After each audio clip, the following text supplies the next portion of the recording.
a cool backdrop you have there. So there's an amazing power in a female who shaves her hair. Obviously, stereotypically, girls are supposed to have long, beautiful, straight, and lovely conditioned hair, right?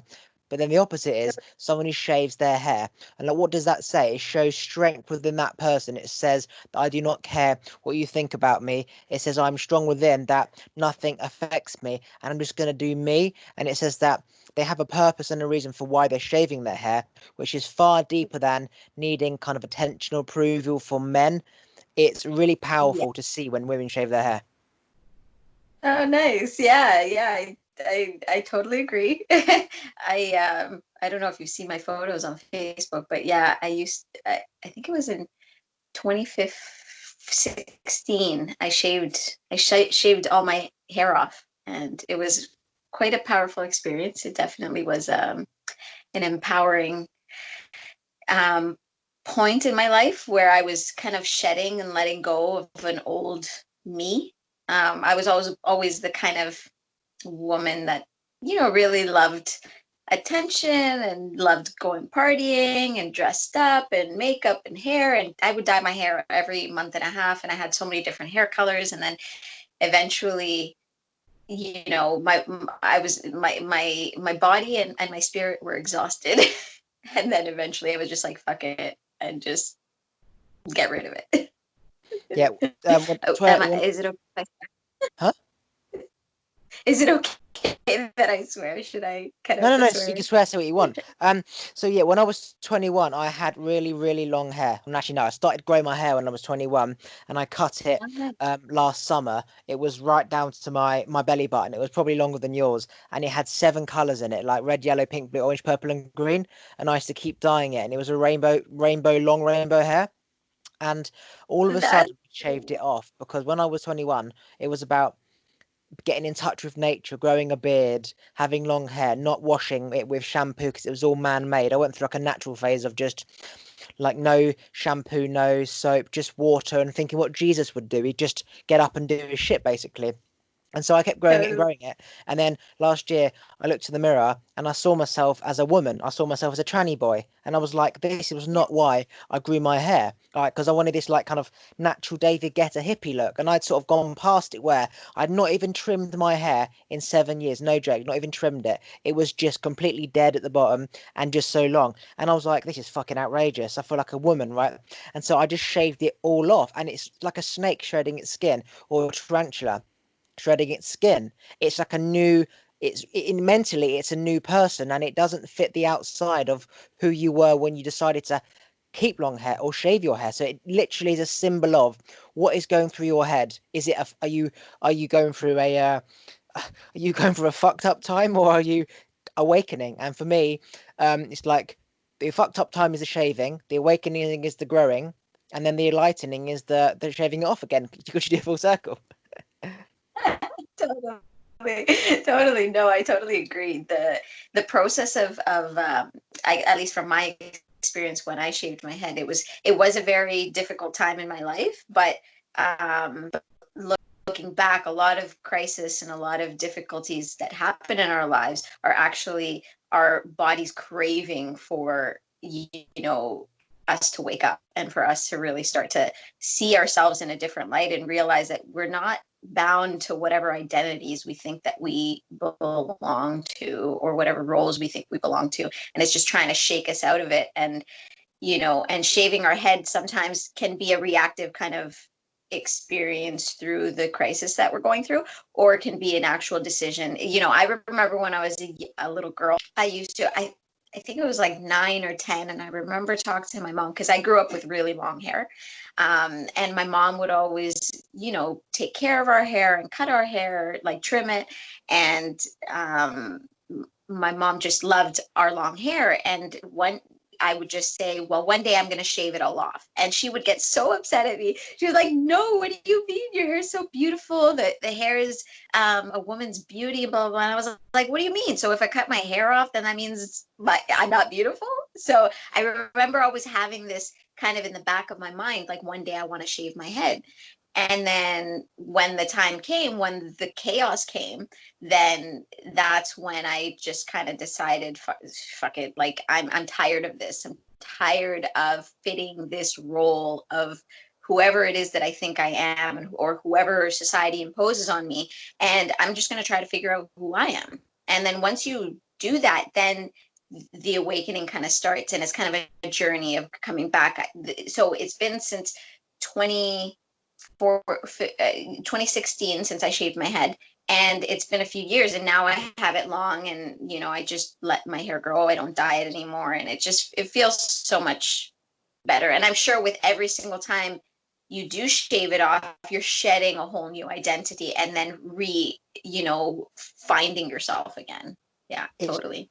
it's true. Like we look for like physical things in the materialistic world to align with our thoughts and our what we're thinking. So if you are all colourful, you might paint your bedroom like pink and yellow, and if you're depressed, then you might always wear black clothes. So how we look is our identity, and when we change our identity, then you need to change everything because you can't just change like your first and last name, but then keep your address. If you're changing your identity, it's just like you're jumping backwards and forwards, and thoughts stay in our heads until we deal with them. So if you were younger and you wanted tattoos and piercings, but our parents said no, when you're 50, it's called a midlife crisis where you start getting tattoos and piercings. It's not a fucking midnight crisis. It's just you doing what the fuck you want to do for the first time because you're fed up with everyone telling you you need to be act your age, be an adult, you need to do this and do that. And it's a way of saying, fuck the rest of the world, I'm doing you. And it's like, if you were, say, 10, for example, and you lived in the middle of the mountain by yourself and no one was there to tell you what to do,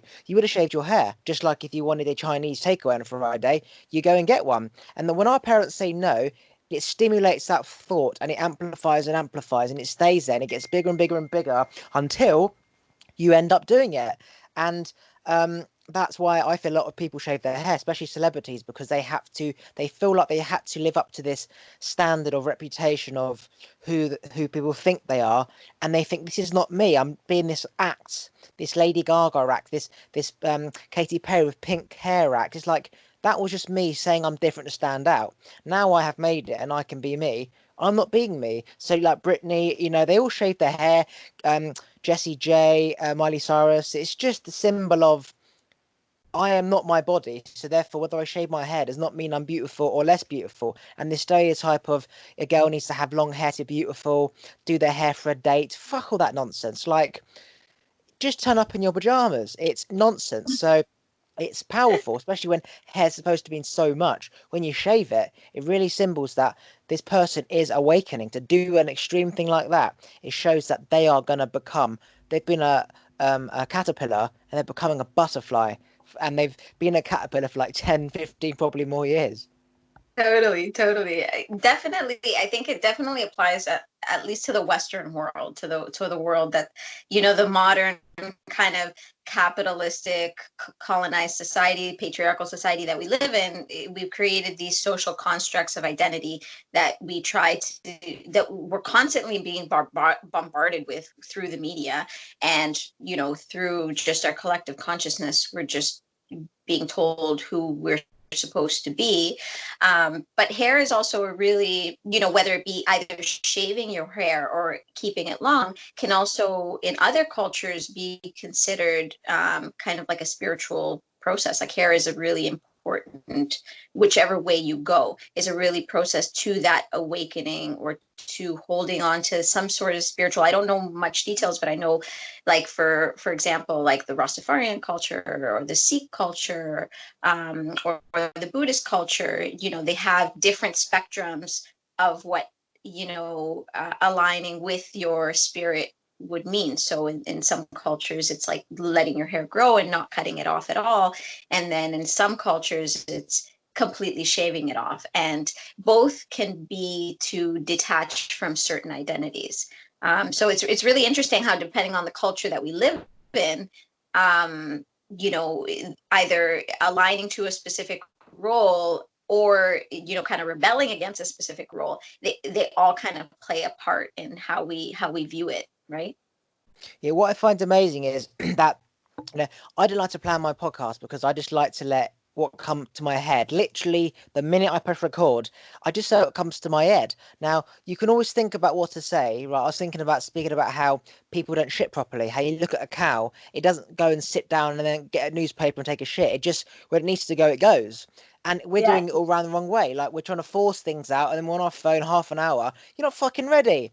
But then naturally, what came to my head for no reason whatsoever was the shaved head thing. And what's amazing is that this is how I do my podcast. I just let what come to my mind. And often all the time, when I just let what come to my head, it's something that they were thinking about. It's part of their energy. Like, I don't remember seeing anything on your Instagram or whatever with shaved hair. Maybe I subconsciously did. Maybe I didn't. Maybe I'm just picking up your thoughts. But that is Yeah. exactly why I like not planning, because the universe just provides matching energies. It just sets you up for like a meeting point in the middle to attract. And when you flow, amazing shit happens. When you plan stuff, you're trying to take yourself there, talking about the cow shitting in the field, when the amazing conversation about the empowerment of shaving your hair was here. And we try and force that conversation because we wanted to speak about it. Actually, this was more of a connection to you than a cow shitting in the field. For sure. Totally. No, I love the way that you're so spontaneous about how you and you know, it's honestly the only way. It's especially in the times that we're living in now, we're so caught up in the future or the past. Like that's just how we live. We don't live in the present moment. And for me, everything that I've been receiving, you know, in my own spiritual practice is really bringing myself back to the present moment and just realizing that all the other stuff doesn't matter. Yes, we still have to play the game and we still have to be part of life and we still have to, you know, go about our lives and heal all our, you know, confusion. But, you know, when we just allow ourselves to be in the moment and just allow things to just flow through us, it just feels so much better. It feels authentic. It feels real. It feels and amazing things can come from it. You know, it can start off with one subject of conversation and in a completely different spectrum when you're just allowing yourself to just flow with the conversation as opposed to just planning it out. Exactly. In the universe, imagine you've got lots of stars, all of different, like a mass of energy, magnetically going that way to get that mass, and then there's a bigger mass over there, so it goes over there. It doesn't know that mass is going to be there because that mass is there because of other masses that attracted that together, which made it that vibration. So the vibrations below don't know when they're going to kind of attract above, which means it's just you can't plan this shit. And people like to plan stuff to know where they're going, so they feel they have control because people don't like knowing the unknown because they haven't got control. I thrive in just jumping in and not knowing whether I'm going to drown or not. I thrive in just not knowing where I'm going. It's the most exciting thing ever. Obviously, I've been doing this for a long time now, just letting go of free will, letting go of control, just flowing, just let things happen because I've learned that when things come to you, there's a reason, like because it's based on your thoughts anyway. So say yes, and then you realize actually that was what this was a stepping stone towards. Whereas if you're like looking for a red Ferrari or whatever, and somebody says I've got a BMW for sale, you say no, thank you. Whereas if you go to the BMW, he's got a Ferrari. He's not selling that car, but you offer to buy it and you buy it. So I've learned that everything is connected, and just because it's not the direct thing you want, keep going because then it will show. So that's the path unfolding as you move. This conversation will be an hour, and we've just gone from shaved hair to cow shitting in the field to to other stuff and amazing conversations that you can't plan, which most people don't really have because it's unplanned. People plan stuff based on what people speak about, and they think, okay, well, if people are speaking about this, I'll speak about that. Every fucker's doing that. Like that's just Yeah. boring. No one wants to hear planned bullshit. So yeah, just off the cuff and just not knowing where you're going is what I call just a pub chat on record because you don't know who you're going to meet down the pub and you don't know what you're going to talk about. It just flows. Exactly, exactly. No, and it's just a more it's embodying that presence again. It's just allowing yourself to just be as opposed to having this plan or trying to fit this role. And it's interesting that you're talking about this right now because considering the, you know, the situation that the whole world is in right now, the fear that's, you know, going on around the pandemic, it's like finally people are starting to realize and wake up, oh, we actually don't have control. Like we actually think we're free, but we're not. And like this place that we're in right now is forcing us to be in the present moment, because really we don't know what's going to happen tomorrow. We don't know what's going to happen next month. Like it's just so up in the air right now. We're at the mercy really of, you know, the people in power, and this terrifies us, and we don't know what else to do. We're just so not used to it. And it's true, it does, you know, it brings up a lot of my compassion too, because like you, I've been, you know, flowing with life for a while now. You know, I was on my own at the age of kind of 18, 19. So, you know, I've had a bit of practice. I'm 34 now, turning 35.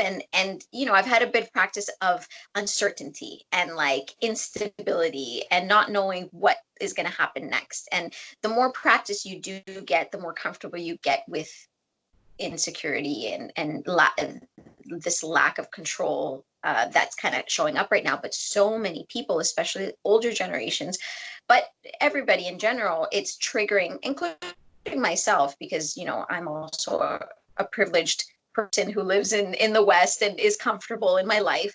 But it's triggering that collective part of ourselves that feels fear with not having stability and not knowing the future, or not knowing what our plans are going to be in the next little while. Because most of us, we have long-term plans. Most people have, you know, 5-year plans, and, you know, they have things, everything meticulously structured, you know, and that's part of the Western, for sure, the Western capitalistic patriarchal society that we live in, that everything is so structured and everything is so, you know, we know every step of the way what we're going to be doing. But right now, this time, it's like, this time is preparation. Like, in my opinion is, you know, this time is for us to practice the letting go, practice the releasing, being in the present moment. The more and more we can practice that and just allow ourselves to be in the present moment, whether it be in relationships and conversations, or whether it just be you being by yourself in the moment, because we're constantly in anxiety thinking about the future, or we're constantly depressed thinking about the past, you know, the more we can bring ourselves into presence, the more we're going to be able to get through this and actually do the work that we need to do to kind of hopefully propel, you know, civilization or our society forward. Um, but yeah, it's definitely an interesting time right now, for sure. So my parents always say to me, my mum always says to me, "You're so negative." I say, "Live today like tomorrow you're going to die. Literally, tomorrow you could get hit by a train, or a tree could fall on your head whilst you walk." And she goes, "Oh, you're so negative." I'm like, "No, that's realistic. There's optimism, pessimism, and realism. Realism is that a terrorist could come into a restaurant and blow you up. The tree could fall on your head. You could get hit by a car. That's realism. That's not negative. So that's about embracing and waking yourself up to be present, so you don't worry about 2 days' time or the past. Just do now." So it's a way of just making you aware that you're planning shit in 5 years, 10 years. You could be dead by then. Because if you look at the people who suddenly died, they didn't plan to die. Especially if it was man-made, like, you know, a flu or a car or getting stabbed or mugged or whatever. They didn't plan for that to happen, right? So what does that say? That we're not in control. We don't have any control. We're no different. Okay? Somebody's driving along the road, a tree falls on his car, he dies. He was on his way back with food for his family. Like, he did not plan to die. So we're no different. So that should scare people to really live present, stop thinking about the future, and just be present. Like, we, you know, you said we plan the future, so we feel like we're going somewhere. It doesn't exist, right? And even when you get there, it's not how you planned anyway. So you're wasting so much time at present planning for the future, which when you get there doesn't end up being that way anyway. So, and we're not actually present. And it's like being on your phones at a concert. You're not actually watching the concert. You're watching it through your phone to look back in the future, and then you haven't got your phone anymore. And it's like, was I even there? Because I don't remember seeing it in my eyes because I was watching it through a shitty phone. Um, it's yeah. Simple things like, you know, realizing government can't provide money when you need it. They can't provide toilet roll. They can't provide food when, for whatever reason, the weather gets bad or whatever. What you're gonna do? You're fucked. Yeah, totally. And it's interesting because, you know, this the subject of the past, present, and future, it's like people need to realize, we all need to realize, is that including myself, because I get caught up in the matrix as well. But remembering that the present holds both the future and the past. So when we're in the present moment and we're able to be in the present moment, in our bodies and just be, then we can access information of the future and of the past in the present moment. And so then, the flow of being able to plan or being able to have a vision or a dream of something bigger, I think it's important to be able to, think about the future, but not think about the future in an kind of an anxiety driven way where all we're focused on is the future. Thinking about the future is an important component to just human survival, but it depends on where the vantage point you're looking at it from. So if you're looking at it from just the perspective of the future, it doesn't work. It's going to malfunction. It's going to malfunction in the present. But if we look at things from the present moment and we look at it through that vantage point, then we have a 360-degree view of the past and the future and the present. So it's really being able to find that balance of, yes, we need to be very present to the fact that we can die tomorrow. Like, that is a very big possibility, and people are so afraid of talking about death. People think that it's negative to talk about death, but in most spiritual cultures, there's an aspect of death that is addressed, that people respect, that people honor, that there's a really important part in that in that conversation, in that dialogue, in that coming to truth and understanding around death. When once you face that reality, you can actually live your life fully. You're not held back in your life, because you know how fragile life is. So if you start to think about death more frequently, not in a way where it's causing fear. Fear is obviously an emotion that we all carry, but being able to enter into relationship with that fear and navigating that fear and understanding that thinking about death is going to bring about fear, but let's get into relationship with the fear. Let's talk about what death actually means, so that we can actually live a present fully, full life. So it's a practice. I think it's something that hopefully, my hope is that this pandemic is kind of bringing the collective consciousness into awareness, because death is obviously a huge component to this pandemic. People are just talking about it, on a daily basis. It's all consuming.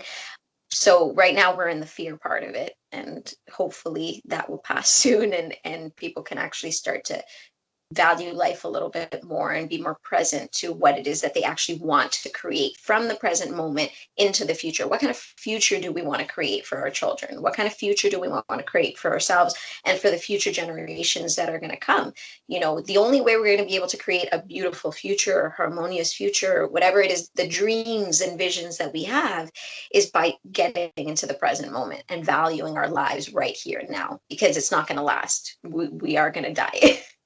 Yeah, like when I think of death, I think I need to be more present now and get the shit done that I want to get done, because I could die at any minute. Whereas the opposite to that is people think, oh my God, I'm going to die. That's scary. Don't talk about that. That's their body and their mind saying, get to fucking work with all the shit you want to do. When you have that fear, it's not the fear of death. It's the fear of, I am not doing the stuff that I want to do and I'm running out of time. That's scary. It's almost like you've got a presentation for a job or a school thing, and it's like the night before, you get that overwhelming feeling of anxiety build up. That's not the fear of death. That's the fear of, I've got shit to do and I'm not doing it.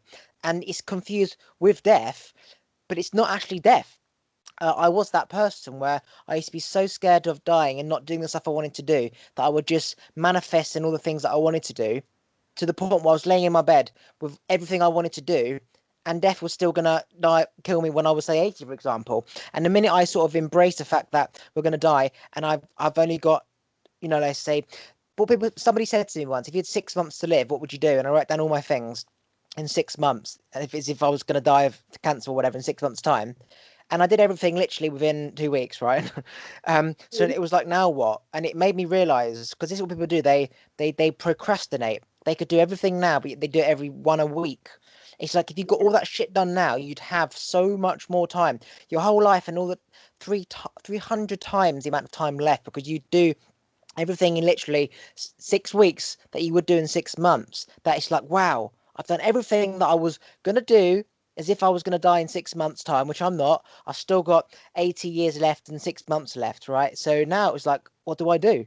And it really kicks you up the arse, because you've done so much amazing stuff that you wouldn't have otherwise done, like seeing a great aunt, gone to another country, bought a thing for the garden, did this and done that, as if you're going to die. And now all this amazing stuff has come into your life. It inspires you to do other things. Now you see, wow, that's an amazing plant. I'm going to get another plant. Oh, I saw my great auntie in Canada. How about my uncle John in Pakistan? And now you go to Pakistan and you try this food, and you come home and you're like, I'm fed up with cooking spag bowl on a Tuesday. I'm cooking a curry. And it's like stuff that you would never have done if you hadn't have believed you were going to die in 6 months. It's Yes, powerful. it's People, well, honestly, it's a thing people should do. it totally is. It's a really powerful thing. There's a lot of stories of like remission stories of people, cancer remission stories of people finally realizing, oh shit, I only have this time to live. Let me do the things that I've always wanted to do. And then the cancer goes into remission. And they're finally able to realize, and it's such an interesting thing. Like all illnesses, really. Like for me, I'm a massage therapist, so I'm a body worker. So I've been working with the body for a long time, and understanding my own body, and understanding how people internalize um, their mind into and trauma and all these experiences in their lives that kind of limit them from actually living their fullest potential, and it's all locked in the body. And when we have all this stuff locked in the body and it's not able to be released, then we end up getting sick. We end up developing diseases like cancer, diabetes, heart conditions. Like there's also other components like diet and health, but emotions and our psycho-spiritual emotional bodies, like that is something that people don't take a look at it enough, because especially with everything that's going on with the pandemic as well. People are so afraid of the virus, and it's like, well, let's take a look at the reason why people are dying from the virus, or why people are contracting the virus. Like we need to take a deeper look at people's health, at people's immune systems, at what is it about somebody's body that's malfunctioning and that's breaking down. Because most people who the statistics with COVID, it's all over the place. But what is it that makes people believe that it's a virus that goes into your body and then you die? It's like, no, that's not how healing works. That's not how holistic medicine works in general. Like everything is interconnected. And what they say is that most people who have died from COVID are people who have 2 or 3 pre-existing conditions. So what does that say? It says that our bodies are already compromised. There's an immune system that's already compromised. So how can we get to the root cause of those conditions, the original conditions, start to heal those? Because everything's interconnected. Everything has a spectrum to it. So something like cancer can easily be what we're talking about. Just go and do the things that you want to do. Allow yourself to be free emotionally and mentally and spiritually, and see what happens. It might not work for everybody, but what if it does work for you? And if that's not it, then let's try something else. Let's just try your diet, and let's try some therapy. Let's try some whatever it is that you need to do to release that trauma from your physical body is what's going to allow you to heal. Eating healthy is a great kind of support to allow you to heal and release, but it's not the number one most, in my opinion, it's not the number one most important thing. I think that you need to target the physical body for sure, but the psycho-spiritual emotional body, I think, gets left on the back burner. And then people say, well, I've gone raw food vegan. I'm running, I'm doing yoga, I'm doing meditation, but I'm still dying. or I'm still sick. And it's like, okay, well, have you dealt with your emotional body? Have you dealt with your psyche? Like, so it's all of it's interconnected.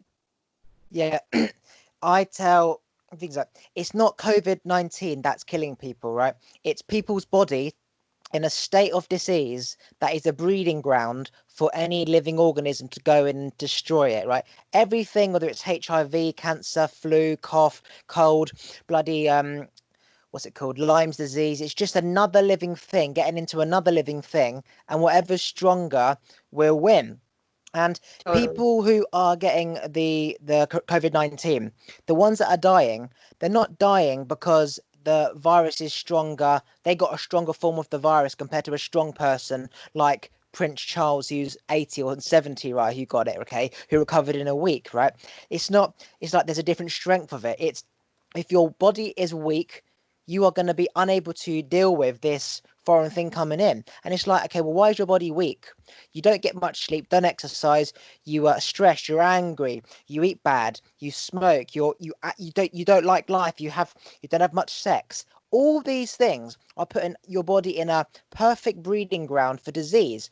And obviously, as you know, this isn't widely known, but you put petrol in a diesel car, it's not going to go anywhere. And if you try to go, it's going to fuck up and fuck up the engine. It's going to fuck up everything. So now you've created other problems by doing that. So the way people eat, they drink, they don't sleep, they're angry, they're not happy all the time. You're basically putting petrol in a diesel car and then trying to Yeah. go and it's not going and you're trying to force it to go and it's fucking up. And yet then when something happens like you need to go somewhere, you can't. And then, you know, the a flu or whatever comes into you, even just a common cold or a cough or whatever, anything comes into your body, you don't know how to deal with it because your car's fucked. And it's hard people understand. It's not a flu or any type of outside thing that kills you. It's your body. Our bodies are designed to fight. Our bodies are supposed to live. Everything in life lives. Our bodies are supposed to live. What stupid design would it be if our bodies were created to live and then they just die all the time? It would be a Yeah. stupid thing that God or the universe creates. So people underestimate diet, exercise, and happiness and how it really changes the cells inside us. And then there's speaking about childhood trauma and parenting, things that you hold grudges over. Like your mum says, don't cut your hair, and then you shave your hair. Like, fuck you, mum. It's like that anger when you were 7 needs to go because that is why your body is in a diseased state. And so, you know, massage therapy, yeah, I call it getting a wet towel and ring binding it to get all the fluid out, and you've got to keep drenching it until it comes out. Um, Getting toxins out your body and your brain, and oh, honestly, For sure. No, I totally agree. It's something, and that's not to, because I have a lot of people in my life that, think a little bit differently, and it's not to say that to blame individuals for their own sickness. It's a collective problem. It's not just the individual that doesn't take care of themselves or whatever, because there are many people that do the best they can with the knowledge that they have, with the knowledge that they've been given, with the knowledge that society imposes on us, because a lot of it is society, media, doctors, we've given our power away in regards to our health and well-being. So a lot of it isn't just the individual who does, it's not just your responsibility, it's everybody's responsibility to empower themselves and take their health back and really follow their own intuition. Our bodies are communicating to us from the moment we're born to the moment we die. Like, our bodies are just multi-sensory things that we're not taught to kind of hone in on, and we're not taught how to trust that intuition. If anything, the opposite. We're taught to quiet it down, we're taught to be proper, we're taught to, from a very young age, we have to function in a specific way to fit into this society. So we're constantly repressing ourselves. We're constantly repressing our intuition, our gut feelings that are telling us, no, I want to do this. I want to express my anger. I want to express my fear. I want to express my rage. I want to express my sadness. But we're constantly told as children to not express those things because they're disruptive. And, years and years of just constantly being told, no, that's too much. No, that's not enough. No, that's this. No, that's that. It's like, of course we're going to eventually become older and have these things manifest in physical ways and energetic ways in our relationships and our jobs and our partnerships and so many different ways that trauma manifests itself. But yeah, it definitely boils down to just us taking our power back and being like, okay, well, all these other holistic ways of viewing my health, they might not all apply to me, but I have to trust my intuition that it's going to guide me to the places that are going to work for me. And there could be transformational experiences that you can have, and we just got to open up our minds to the fact that not blame ourselves, be compassionate towards ourselves, and realize that like it's not all our fault. We've been conditioned to be this way and to think this way, and how can we change that now, and because our lives depend on it. Yeah, you're right. When you say conditioned, I call it, people are unintentionally conditioned. So it's not the government, it's not parents, it's not the teachers, it's not the doctors, it's not you and your friends. It's a collective of everything over years and years and years, through online, through governments, through private individuals who do something and the government buy into it, and then that government person dies, and then the program continues and you forget where it came from. It's a collectiveness of everything. It's almost like the earth. How does it have so much water? Well, over thousands of billions of years, it's just built up more and more water, and then eventually you lose where the water came from. And all this knowledge is just knowledge that has been out there and has been lost.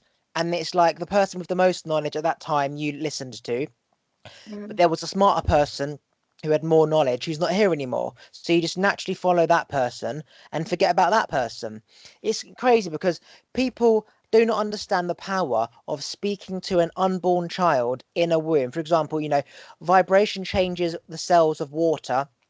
The baby is 8% water anyway. He's laying in, I don't know, 100% water in the womb.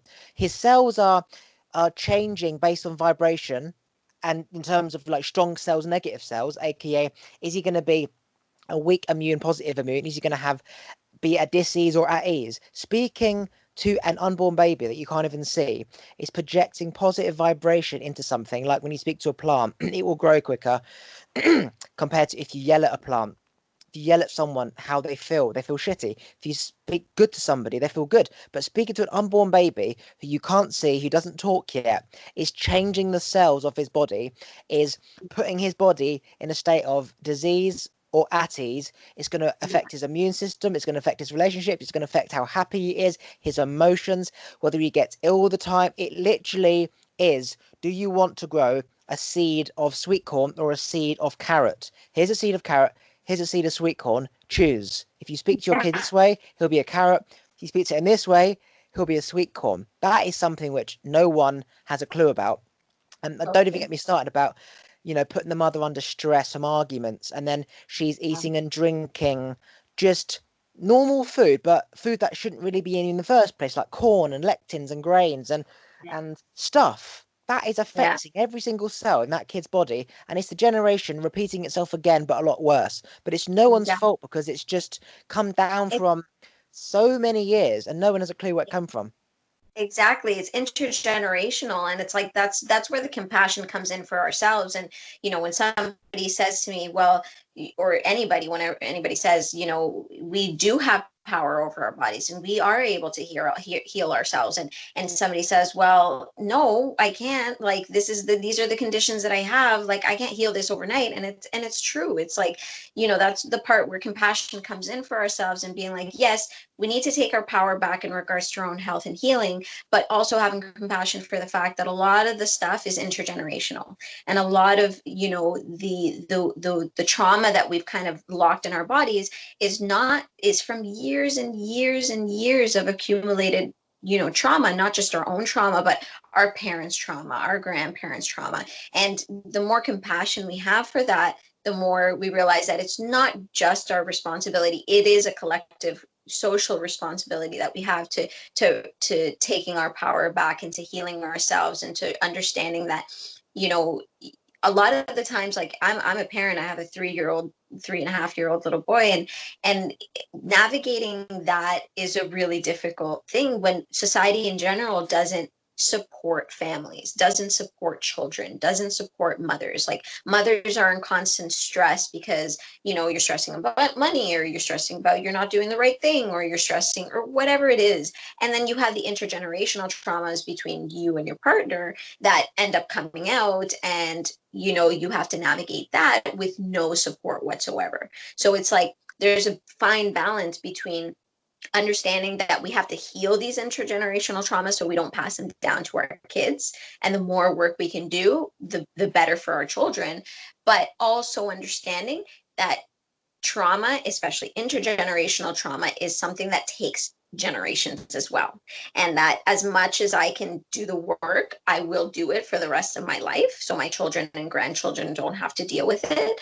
But at the end of the day, we live in a society that's fully traumatized, and that's going to take time to heal. So my son, he's going to have to deal with his own trauma as well. Like there are things that happen where I do things, I'm not a good mom, where I say to myself, I'm like, oh, why did I do that? Like, why did I yell? Or why did I, not, why was I not present with him? Or, and then being able to have a conversation with him and engage with him and explain what's going on so he understands the bigger picture.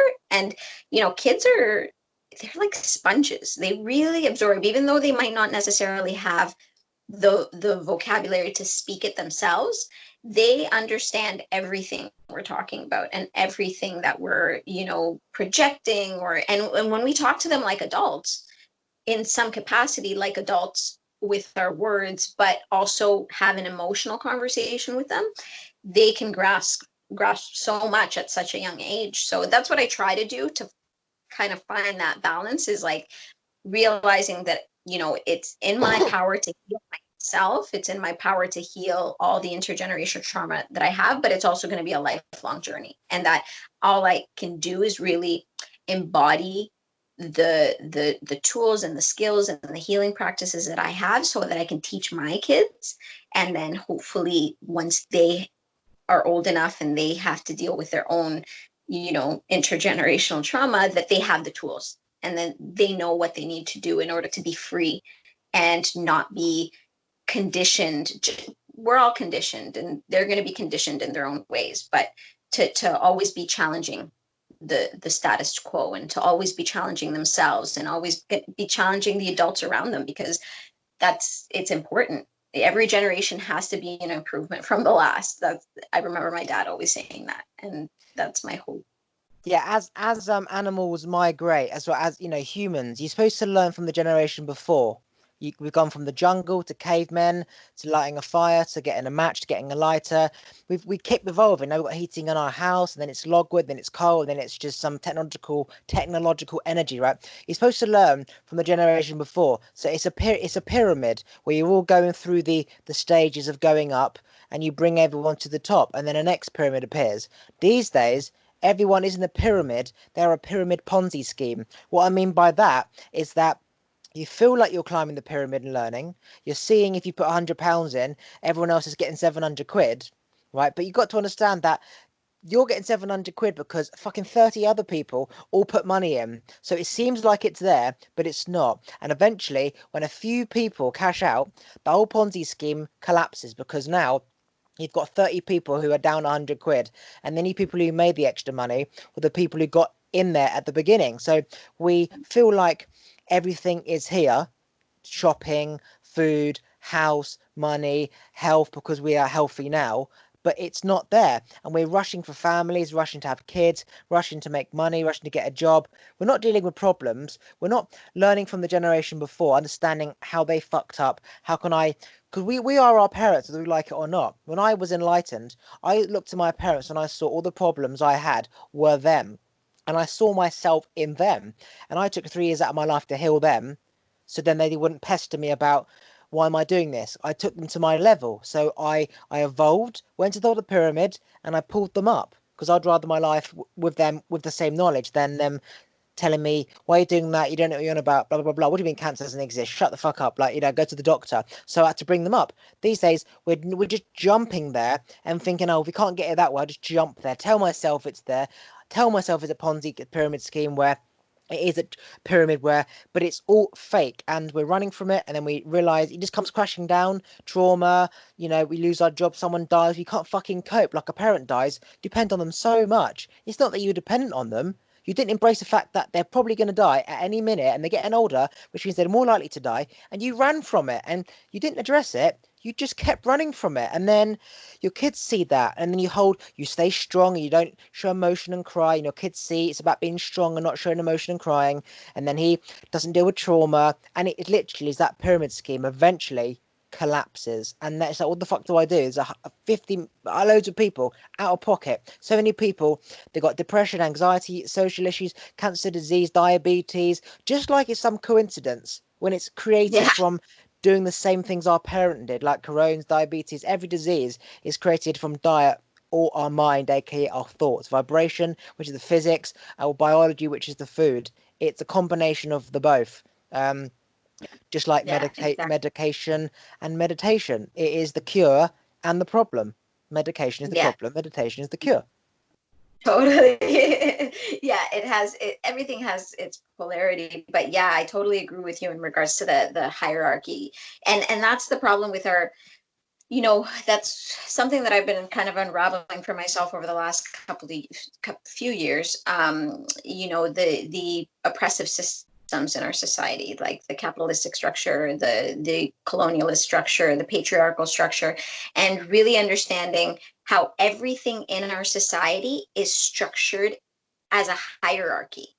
And even our families, we've kind of gone away from the tribal ways of holding a family unit or holding a community, where it used to be very circular. It used to be, a council. It used to be everybody was treated as a teacher. Children are teachers, parents are teachers, grandparents are teachers. They all just fit a different role in that circle. But now everything is structured in a hierarchy where there's power. Who's the one in power? We when we look at it in a society, obviously we see that very clear and evident. But when we see it in a family structure, it's like, who's the one in the position of power? It's the parents. And we have all these little families that are basically isolated, and the people in power are the parents. And they're not taking a look at their own power. They're not taking a look at the power dynamic. They're not taking a look at how that influences the conditioning of their children. They're just going about their life because that's just what's been taught. That's what's being exemplified in our society. And it's not sustainable. That's what we're starting to realize, especially with this COVID pandemic, is that all these hierarchical structures, especially the capitalistic structure, but all of them, they're not sustainable. You can't just keep going up, up, up, up, up, up, up. It's just not. Eventually, it's going to come crashing down and it's going to collapse. And we have to pick up all the pieces. And it's painful. Like, we need to slow down. We need to slow down and realize that this is so multi-layered, and we really need to start taking a look at how we view each other as human beings, instead of viewing each other as structures, as things to kind of take advantage of, or knowledge to be acquired. And it's realizing that we need to develop community again. We need to develop emotional communication, emotional relationships with our children, especially because that's the way we're going to heal. It's the circle, right? When we're children, our parents are the ones taking care of us, and then we grow up and we have our own children. And going through that experience for me has been really interesting because now I can heal. I was already healing a lot of my intergenerational stuff before I had my child, but then once I had my child, then it's almost like a spiral. You go into a deeper layer of healing that needs to happen in regards to your parents. And the same thing happens with your children. It's like you think that the child is learning from you, but then you start, you have a child, and then you realize, oh wow, like this guy's a little teacher. Like he's actually healing me. He's actually making me take a look at myself. And then as we get older, the hope is that as we get older, we've developed such a strong bond connection to our child, that then the roles reverse. Then we become the child in some capacities, as the elder, as the one who just shares our wisdom and all the experiences we've had. to our children and to our grandchildren. But on a, in a different sense, we can become like children, where our children need to take care of us and value us and respect us. And it's like, if we don't value our children and respect them and the wisdom that they have to share, then of course we're not going to be valued and respected when we come of age and when we start to become, why do you think we have all these like old age homes in the Western world, where people are just put into these boxes? Here you go, I'm done with you. Like, it's like, well, there must be a reason. Like, in old traditional communities or indigenous communities, that doesn't happen. Even like in my, I come from Latin America.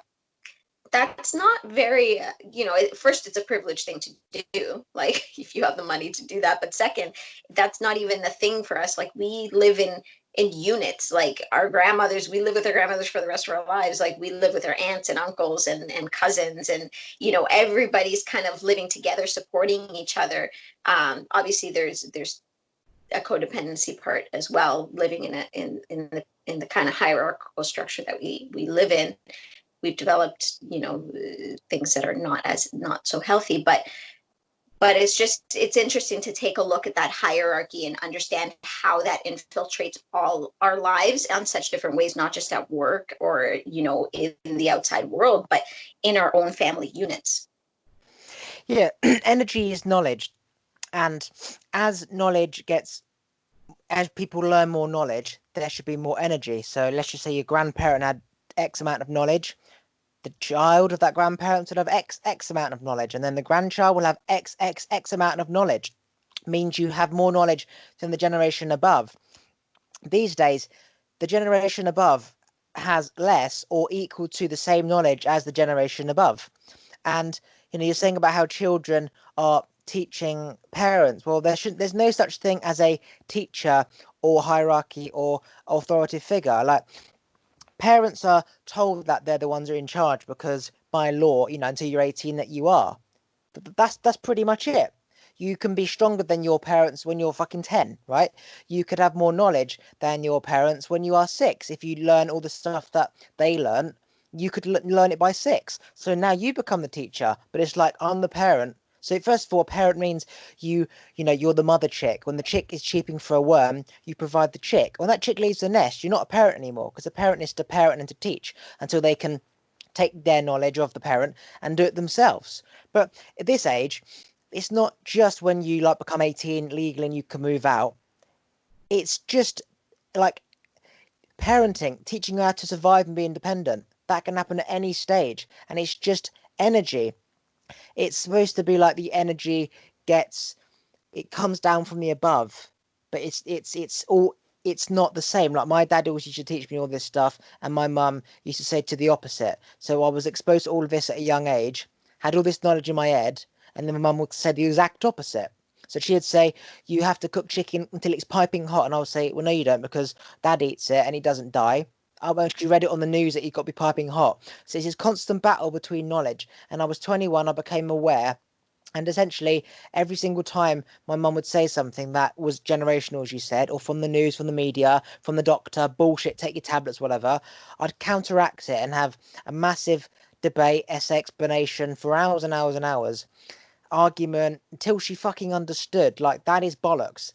And I would explain to her why that was bollocks, why cancer doesn't exist, why they need to get chicken piping hot, why every single bloody thing that she ever knew. And it was always like, why do you always have to question everything that I say? Literally everything that she said I questioned. I said, because it's nonsense, it was bullshit.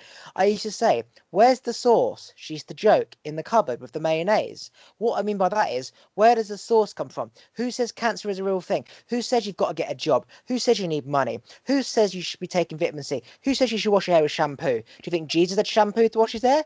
Like, you question everything. Eventually, I made her question every single thing that she'd ever learned in her life, and she realised almost every single thing was nonsense or was slightly wrong. It was bollocks. And I taught her the real way. I would explain why chicken doesn't need to be piping hot, why cancer doesn't exist, why this happens, why there's bad weather. And now she is at my level of awareness. She knows all the shit that I know. It took me years and years and years and years and years to work all this shit out. but she's at the level that I know. So it was, the man takes control of the house, so he's in control. But my mum had the more energy. So it was almost like she questioned him, and then he said this, and he had the final word. And so she was there questioning, but I can see it this way. And that was me with my own mum. Me hearing this and seeing this in my head, mum saying no. It was fed down from my dad to my mum to me.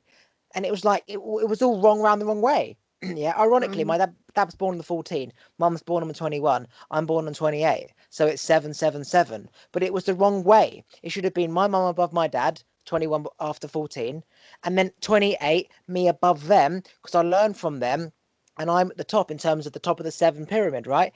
And then I teach them all my knowledge and bring them up. So we're literally all equal. They know all my knowledge. I was fortunate enough to erase and change my mother's programming, right? I took a year to pre-program my mum of 50 years of her life, and it was hard, it was battle, but I reprogrammed completely, wiped the software clean, and started again. Where am I going with this? Yeah, yeah, you just have to But yeah, reprogram. it basically, They yeah, had the it wrong software. basically, yeah, that hierarchical structure that you're describing of, like, these battles between family relationships of who has more knowledge and who's right and who's wrong, and it's like that comes from an ingraining within our society that ingrains our families to believe that there is such a thing as right and wrong, and he has got to be on top and she's got to be on top and it's got to be on top, and it's like, no, that's not how knowledge, that's how knowledge might work, but it's not how wisdom works. And the purpose and the intent of raising a child and our future generations and moving our society forward is to allow children to develop their own sense of wisdom. And the only way you can gain wisdom is through life experience. And it's like, yeah, as because I also have similar experiences with my parents, where now I can have conversations with them around what was done that was not the most thought out process, or things that weren't right, or things that cause trauma and all this kind of stuff. So we can have these dialogues now and kind of change that programming for them and help them to grow. But there's always going to be an ebb and flow. Like, there's always going to be that where I'm the teacher and I'm teaching this trying to change the conditioning, but then hopefully the hope for me is to be able to change that conditioning so that we can have a conversation about my life experiences where they can share their wisdom and their life experiences, and then the teachings go back and forth, kind of like an infinity sign, where it's just going back and forth. Because if we're not challenging our parents, and if we're not having these discussions with our parents, especially in the Western kind of world, I think it depends on the culture, because different cultures and more traditional cultures have different structures, where individuals within a family unit actually respect each other's wisdom and respect each other's knowledge regardless of age.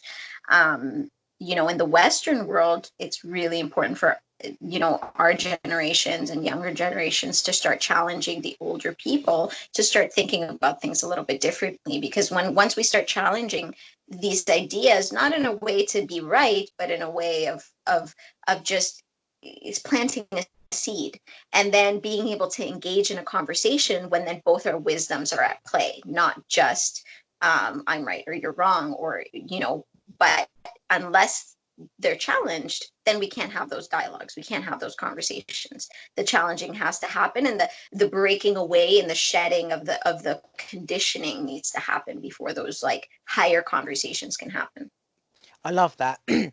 It's about wisdom, not knowledge. Like, it seems the same thing, but knowledge is just preaching what you know. And it's just like, if it connects, and it connects, and if it doesn't, then it doesn't matter. Wisdom, teaching someone your knowledge and having them take on that knowledge and understand why. Like, that's an amazing quote. Like, well, I don't know how you said it. Like, it's about wisdom, not knowledge. But yeah, for someone, say your age, for example, you can't just go into your 60-year-old parents' house and start binning all the old photos and old patterns that are triggering their brains off to when you were a little girl, and she's still that same mindset of when you were a little girl because you've got 7-year-old paintings on the wall. That's my little girl. No, she's fucking 40. Like, change the photo. You can't go into a garage and bin all the 50 shovels and 50 pairs of scissors and go in the loft of old toys and blankets when you were like, say, 10. You can't just go and do that to undo the programming. Whereas fortunately, when I was 21, I just took control. I binned everything in the loft, binned everything in the garage, binned all my parents' files. I binned fucking everything. I took control of their house. I binned clothes. I binned everything. I binned the light bulb box. I binned the sewing box. I binned shoes. I took control and basically said, this is how it's going to be. I'm reprogramming you like this. Trust me till the end, and you'll realize. And we were left with just furniture, photos,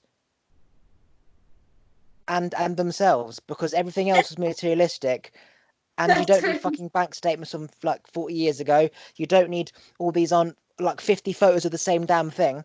I binned everything because I realized if I'm going to reprogram, I've got to do 100% complete reprogramming. I can't just keep like some parts of it because that is an old operating system. And so we were left in the loft of just loft boxes with just photos, and that was it. The whole loft was full of fucking 25 years of literally her aunt stuff and her great aunt stuff and china and wooden shit. It was just like, when the fuck do you even know this is up here? Right, totally. lampshades and just fucking loads of curtains and quilts that never got dealt with. You had to start again. And I, fortunately, because of the age I was, got away with what I did because I was young. I had Tourette's growing up, right? And I was on medication for 10 years. And so I used my medication coming off my meds, which was me becoming aware and taking control. But for them is he's going through psychosis. I used that as an excuse to get away with what I was doing. So I was becoming aware. I knew exactly what I was doing. But they were saying, you've got a problem. You keep binning Yeah. everything. Why are you ordering all the stuff in the cupboard? Why are you ordering everything? Why is all the beds made perfectly? Why all the shoes are lined up perfectly? There was so much order in their 15 years worth of cluttered, disorganized life that they thought the organization is a OCD issue and you need to go back on the meds. He's relapsing. If you haven't got a problem, why are you binning that? And they didn't understand, but it was a great excuse to say, oh, it's just because I come off the meds. But eventually, when I've done what I need to do, I've reprogrammed the house and I've reprogrammed you. Ironically, the problem goes away. I've not been on meds for, say, a year or so. That you don't try and get me on the meds anymore because there's no problem. But the house is how I wanted it. Everything's binned, everything's in order, and we start again. It's like, was there ever a problem? No. Where the fuck's my sewing kit? Like, you know what I mean? That's awesome. Good for you for doing that. Holy cow. Especially at such a young age and like, navigating medications, like that's a tough thing to do, and to just be empowered enough to be like, fuck that. I'm not doing it anymore. And I'm going to create the world that I want to create right now. And luckily you also had the parents that were open enough to like support you in that, which is great. Well, first of all, they weren't open. I forced it to happen. I took control. It's almost like hypnotizing somebody and them not knowing what's going on. I literally took control of their lives and their brain and their physical for I did my dad first because he was 14, then my mum, 21, and then together. So it's a year for my dad, year for my mum, and then a year to kind of manage them together and to make sure they were implementing the changes and not relapsing. So every time they would argue, I'd say, "What the fuck are you arguing?" I'd make sure they understood like why they're arguing. And then in the fourth year, when they were individually whole and then collectively whole, I then got my first part-time job because I shut my business down 4 years before that to do what I needed to do, right? Because I realized I can't leave my parents like this because they're going to get divorced if I don't. So I had to do that. But they weren't. They had no choice. Like they had no choice. My mum would come home, stuff would be binned. She'd come home. Where the fuck is this? Where the fuck's that? What was interesting is that um, um, I used to change the clocks so they would realize that all the clocks are different, and then they would go and change them to the correct time because most of the clocks were at the wrong time anyway. So now they would realize I'd been changing the clocks. They would make sure they were correct.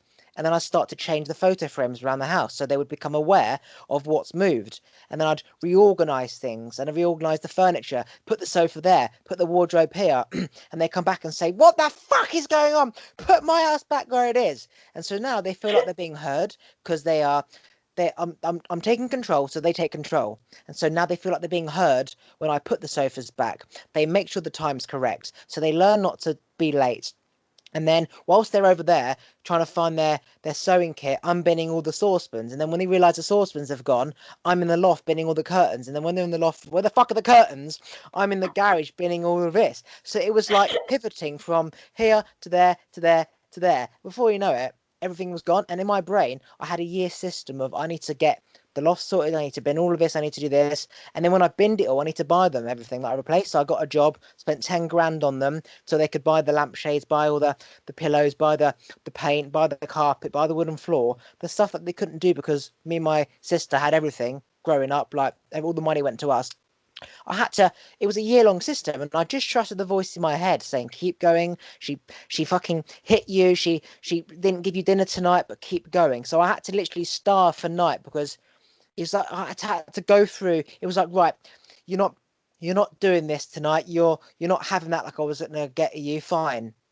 That was okay because I realised that that's their form of punishment for binning their stuff. But the bigger picture is none of this matters anyway. So it was like, fine, you're not going to cook me dinner? Fine, I'll just have some bread.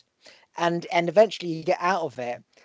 Oh my God, Totally. it was literally, it's That's like a picture I've got. It was going into this amazing world of freedom and colour from this dark pattern of following systems, societies, and not understanding why you're unhappy. And it's exactly that reason why you're unhappy. So you got to trust me, but because I'm the parent, I know better than you. So I'm not trusting you. And then they don't want to listen because then they've got to say that you were right. And their ego kicks in because they don't want to be wrong.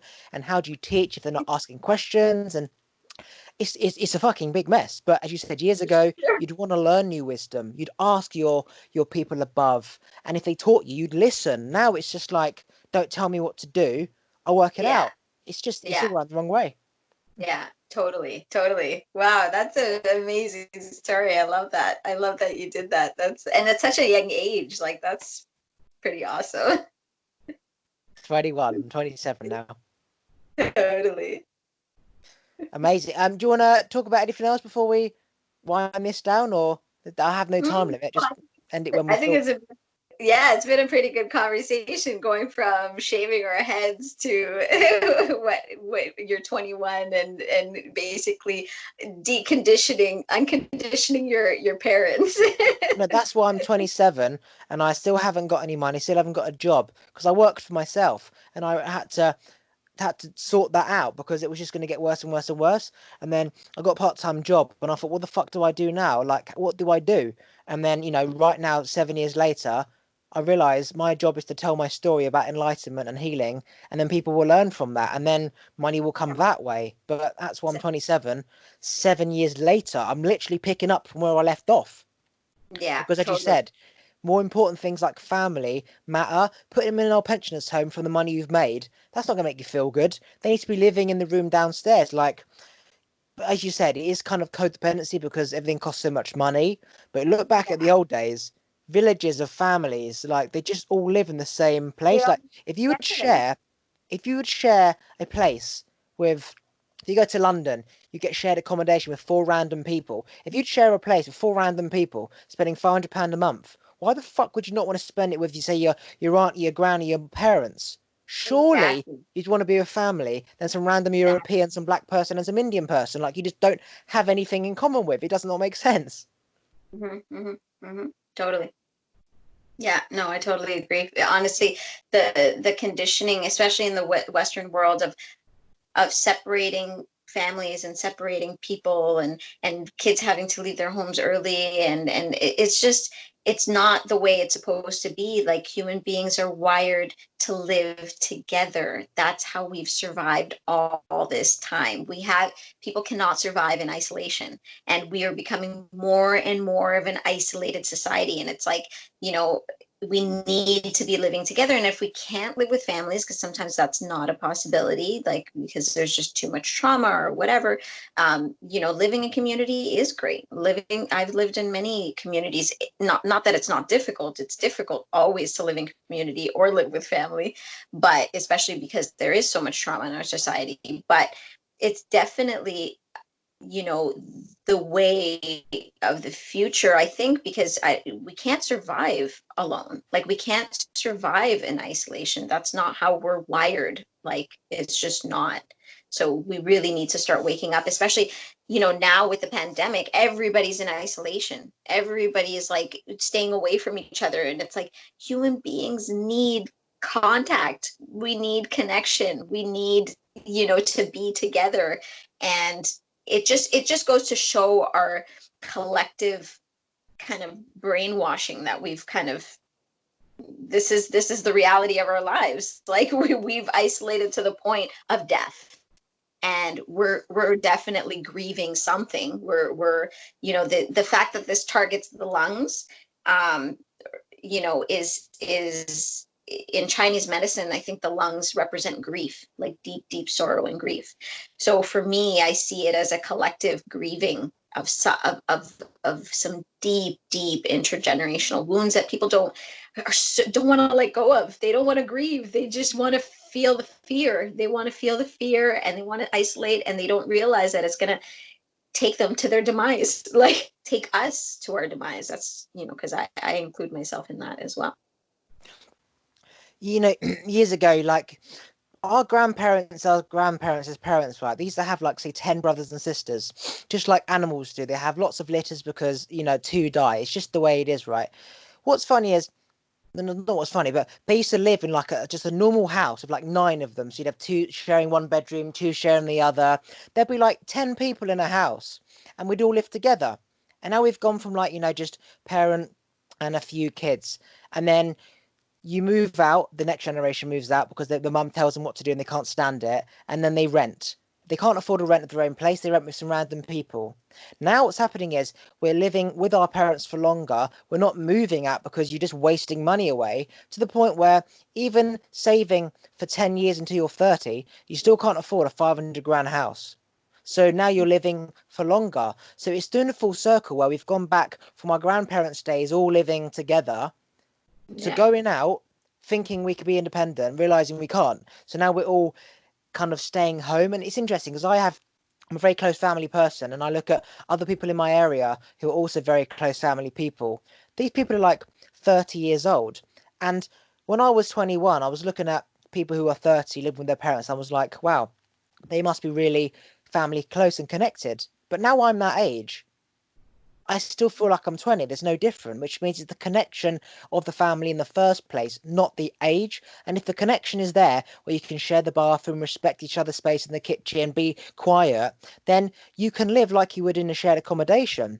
And you Exactly. have that companionship. You eat with these people. Like that's what animals and humans did. They eat around the campfire. Or the jungle men, like they all eat together. They like India, they share a massive rice dish, and strangers they just come off the street and eat. Like, what is the problem with, as you said, the Western world where we are not looking at the opposite, ironically trying to control them and tell them to do this and do that, and they're like, fuck you. Iran's like, fuck you, America, stop telling me what to do. Like, we've been doing this more than you twat. Like, we've been around for thousands of years. You've been around for 300 years, mate. Shut up. Like Totally, totally. It's so true. It's so true. It's sad. It's sad, but hopefully, it shifts. I have hope, because definitely, I have a son, and I want something different for the future generations, because really it does take a village to raise a child. Like, there is no doubt about it. Like, and for parents to just be raising their children on their own is a really, really difficult thing. Like, I don't know how we've been lucky enough to live in communities,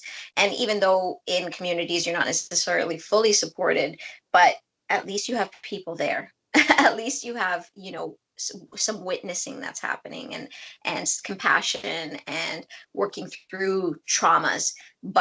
Um but when you're just by yourself in a little apartment with a 3-year-old child, and like you're a single mom, oh my god, like, I don't know how people do it. do you mean a single mum in the modern day world, or do you mean a single mum in general? Because if you look at like a little black tribe's child in the middle of the jungle, she's like 6, 7. She's hunting fish, she's getting the water, she's climbing the trees. She is her mother at the age of 6. So It's like, well, you can bring your kid up to survive at 6, but in the normal world, it's hard to bring up a kid until, say, 18. So do you mean currently in society's conditions, or Yes. making a living thing survive itself?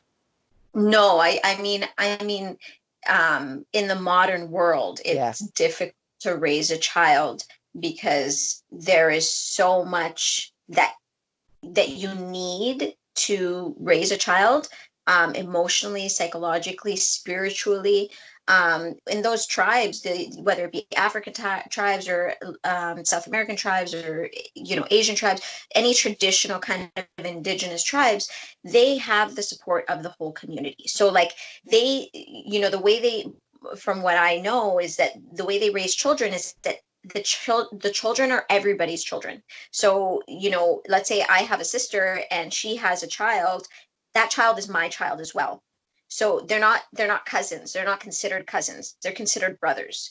If so everybody's interconnected in that way. There's not this separation with family. So in tribes you have all these aunties and uncles, and then they have all these children, and usually in the Western society it's like they're cousins, and it's like, no, in a traditional indigenous setting they're all brothers and sisters. So all the parents are taking care of all the children and loving the children equally.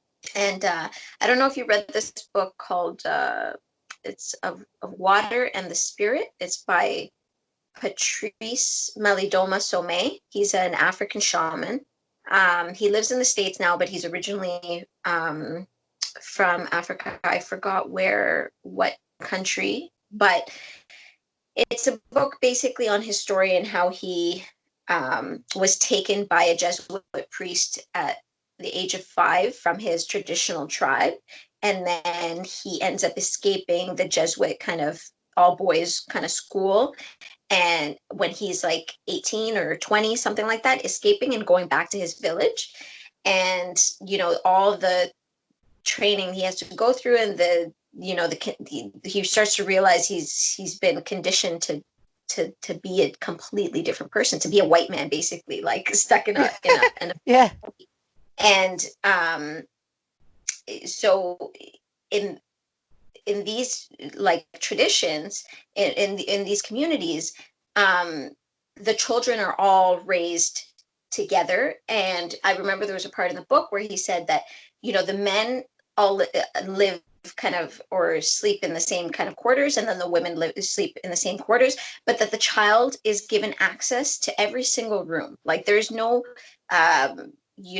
no, you can't do this, or no, you can't do that. It's like, or you can't go in here. It's like the child, especially the child under 6 years old, is given free access and free reign to the entire property, where many families live, not just one family. So it's like he's safe wherever it is that he goes. The child doesn't have to have a parent watching over him 24/7, because all eyes of the community are on that child, on every single child. So that, just to me, I was just like, whoa, like that's incredible. Like that, basically the tribes center the child, and the child is always protected and always safe, because I think that's the main kind of stressor or issue that parents have with children is, we want them to be safe. And we stress when we have to be doing all these other things, but at the same time we have to be watching our child, and we have to be not only watching our child but making sure that they're engaging in emotional conversations and having relationship. But when it's in the traditional sense, everybody's having a relationship with that child. There's no separation. But in our modern day world, there's a lot of separation, and it causes a lot of stress for the mom, which then obviously gets passed down to the child, and then the child ends up growing up in fear and not feeling safe.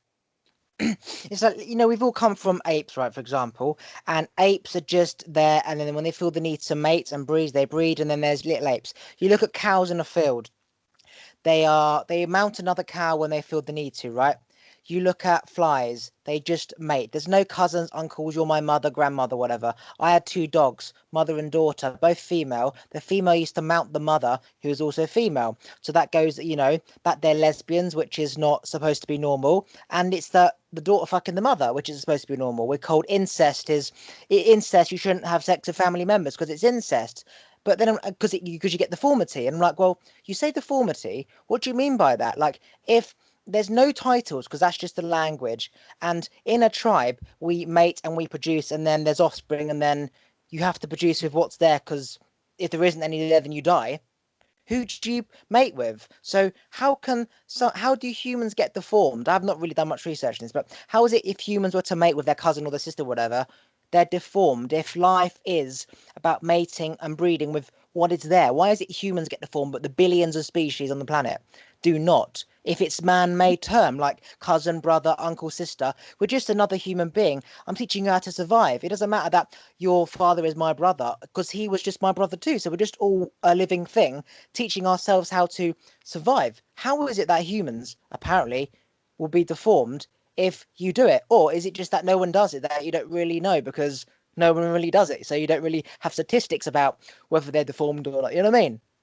Yeah, totally. Yeah, no, it's definitely a controversial subject, but I totally agree. But thinking about the subject of incest, and throughout history, and again, every culture and society builds their own kind of structures around what they feel is right. And obviously for me, incest is not right, um, Me too.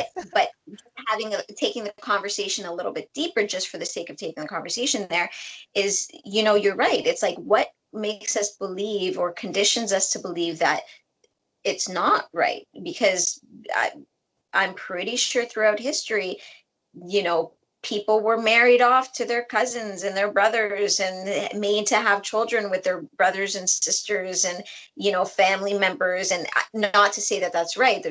I'm sure there's a lot of intergenerational trauma around that. But yeah, definitely. I think there is a conditioning around it. And we have this kind of moral, and there isn't, I'm sure, enough statistics to be able to say, Yeah. how do we know that there's actually deformities on a bigger scale? Yeah, and I think it boils down to, this is another subject that I've kind of been unraveling for myself as well, is sexual trauma. It boils down to the taboo of sexuality in our society, and sexual trauma is something that affects each and every one of us, either on a spectrum, because everything's on a spectrum, but either we completely are repressed, and there's just so much sexual trauma there that we just repress the sexuality, or there's other forms of trauma that allows us to abuse our sexuality and just overuse it, which is what we see in the media today, and sexualizing everything, like a hamburger with like a naked lady on it. Like, it's like we just sexualize everything. So it's on a huge spectrum, that sexual trauma, you know, the sexual trauma that we carry. And it's up to each individual, to take a look at that, to take a look at what kind of sexual trauma we're actually dealing with, and what kind of sexual traumas we have to heal, because we have a long history of really some funky shit. Like, so yeah, it goes, that incest part is always something that has kind of popped into my mind, just to analyze it a little bit, and come from a place of compassion and love, as opposed to a place of judgment, because it can reveal a lot of things about our human collective kind of consciousness around sexuality. And sexuality is just creative energy. It's the energy that basically brings forth life, whether physical life in a child, or life in a project, or a vision. Amazing. Right. Let's end that on that incest note. Do you want to plug any websites, social medias, links, or any websites right now? Anything? I don't have any websites. I have my Instagram, which is Nathalie Arostegui. I don't know if you'll be able to. Spell it. It's, yeah, exactly. I'll send you the Instagram link, and then we can just add each other on Instagram. And I also have Facebook too, so it's basically the same names. Yeah, Okay, right. I'm going to but press stop. Wait there, and I'll just say goodbye. okay.